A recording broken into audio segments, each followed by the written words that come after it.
कैसे खत्म होगा कलयुग और कैसे होगा कलयुग का अंत, और कब जन्म लेंगे भगवान विष्णु अपने कल की अवतार में, और क्या आप जानते हैं कि कलयुग के बाद पांचवा वो कौन सा युग आएगा?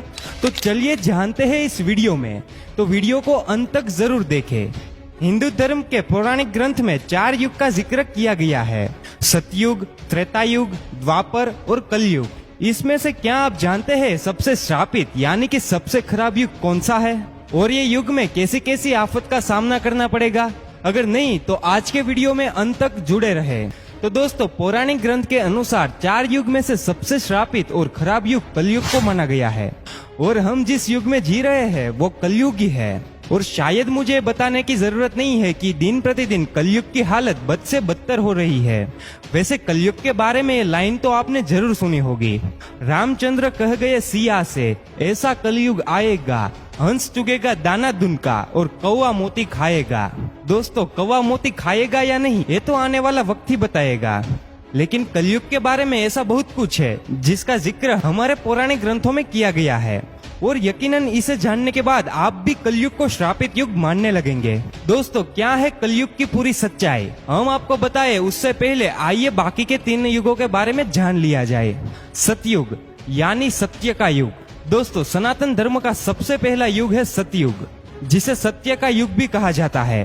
पुराणों में सतयुग की कालाविधि 17,28,000 साल बताई है। सतयुग में प्रतीकात्मक रूप से 4 स्तंभ थे, तप, सत्य, शुद्धि और दया। आप इन्हें धर्म के 4 पैर भी कह सकते हैं। इस समय इंसानों की लंबाई 32 फीट हुआ करती थी, यानी जरा सोच के देखिए कि उस समय का इंसान लगभग 21 हाथ जितना लंबा होता था। सतयुग में इंसानों की आयु भी काफी ज्यादा हुआ करती थी। उस समय का इंसान 10,000 वर्ष से 1,00,000 वर्ष तक जीवित रहता था। सतयुग में धरती पर पाप की मात्रा शून्य होती थी, यानी पाप क्या है वो सतयुग के लोगों को पता तक नहीं था। उस समय के लोगों में पुण्य सबसे अधिक हुआ करता था, यानी कि सतयुग में जितने भी लोग थे सब के सब पुण्यात्मक थे। राजा हरिश्चंद्र की कहानी तो आप सबने सुनी ही होगी, जो अपने पूरे जीवन काल में सदा सत्य के मार्ग पर ही चले थे।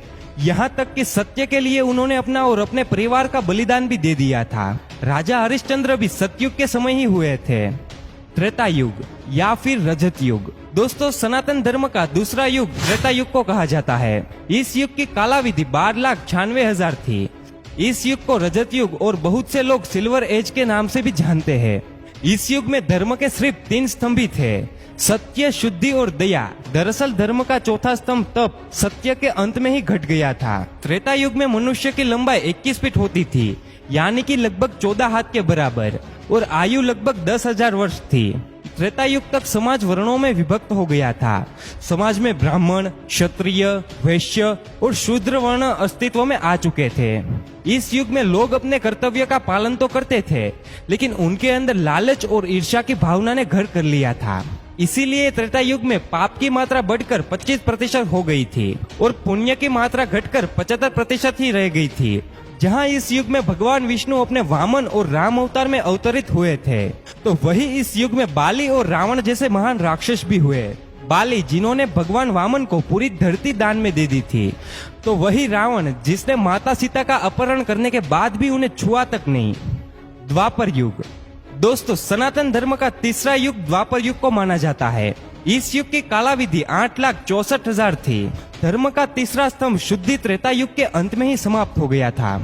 इसीलिए इस युग में धर्म के केवल 2 स्तंभ ही बचे थे, और वो थे सत्य और दया। इस युग में इंसान की लंबाई घटकर 11 फीट रह गई थी, यानी लगभग 7 हाथ जितनी, और उम्र घटकर 1,000 वर्ष रह गई थी। इस युग के लोगों को अपने कर्तव्य का ध्यान नहीं था। लोगों के अंदर काम, क्रोध, लोभ जैसी भावनाएं जन्म ले चुकी थी। इस वजह से इस युग में पाप की मात्रा बढ़कर 50% और पुण्य की मात्रा घटकर 50% हो गई थी। यानी इस युग में आधे मनुष्य पापी और आधे पुण्यात्मक थे। हालांकि द्वापर युग में ही इतिहास का सबसे बड़ा महायुद्ध महाभारत हुआ था, जिसमें एक स्त्री को भरे समाज में लज्जित किया गया था। धर्म को बढ़ता देखकर इस युग में भगवान विष्णु अपने श्री कृष्ण अवतार में अवतरित हुए थे और धर्म की स्थापना के लिए महाभारत के महायुद्ध में पांडवों का साथ दिया था।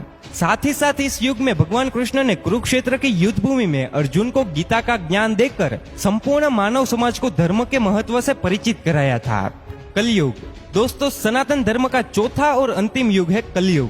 पुराणों में कलयुग की कालाविधि 4,32,000 साल बताई गई है। वर्तमान का युग कलयुग ही है। अभी कलयुग का प्रथम चरण चल रहा है।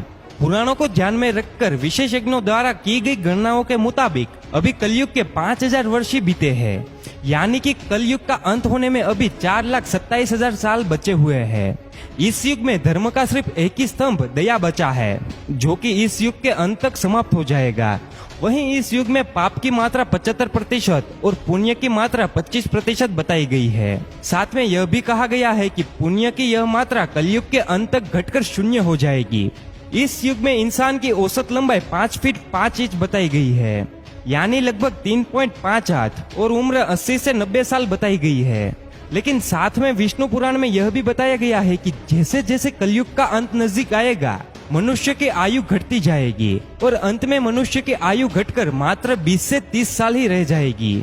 उस समय छोटे छोटे बच्चे गंभीर बीमारियों का शिकार होंगे। कम उम्र में ही बच्चों की आंखों पर चश्मे और बालों में सफेदी छा जाएगी। हर इंसान रोग से परेशान होगा। बच्चे से लेकर बूढ़े तक कलयुग में हर कोई चिंता से घिरा हुआ रहेगा। कलयुग के अंत में विवाह एक प्रकार का समझौता होगा। जिसके पास पैसा होगा, स्त्रियां उन्हें ही अपने पति के रूप में स्वीकार करेगी, और जो दहेज देगा उनके घर ही स्त्रियों का विवाह होगा।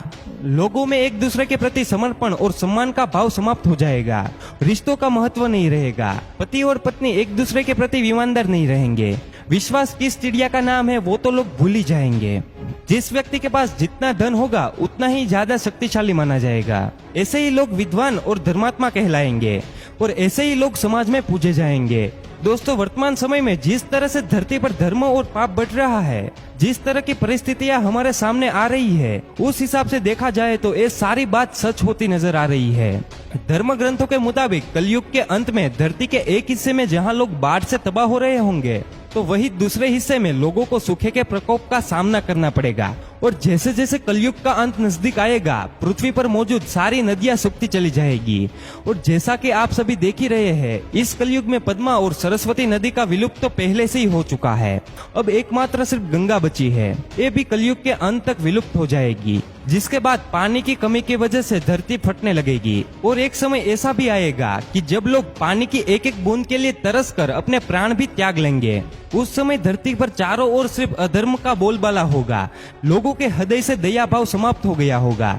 लोग सिर्फ अपने बारे में ही सोचेंगे और खाने के एक एक दाने के लिए अपनों का खून बहाने से भी नहीं कतराएंगे। कलयुग में पाप की सीमा पार हो जाएगी। लोगों के हृदय में धर्म का स्थान अधर्म लेगा। तब धरती पर दुष्टों का संहार करने के लिए भगवान विष्णु अपने कल्कि अवतार में अवतरित होंगे। भगवान विष्णु का एक कल्कि अवतार 64 कलाओं से युक्त होगा। उस वक्त वे सफेद घोड़े पर सवार होकर संसार से पापियों का विनाश करेंगे।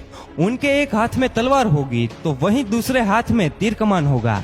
धर्म ग्रंथों के मुताबिक जिस तरह से त्रेता युग में भगवान श्री कृष्ण के वैकुंठ लौट जाने के बाद द्वापर युग की शुरुआत हुई थी, ऐसा माना जाता है कि जब कलयुग में भगवान कल्कि पापियों का संहार करके वैकुंठ लौटेंगे, तब धरती पर भयंकर प्रलय आएगा, जीवन समाप्त हो जाएगा। तब एक बार फिर से एक नए युग की शुरुआत होगी, जो कि सतयुग होगा। दोस्तों, ये थी कलयुग की असली सच्चाई। क्या आपको इसके बारे में पहले से ही पता था? अपना जवाब हमें कमेंट्स में जरूर बताइए। और वीडियो अच्छा लगा हो तो वीडियो को लाइक करिएगा, और जितना हो सके उतना वीडियो को शेयर करिए।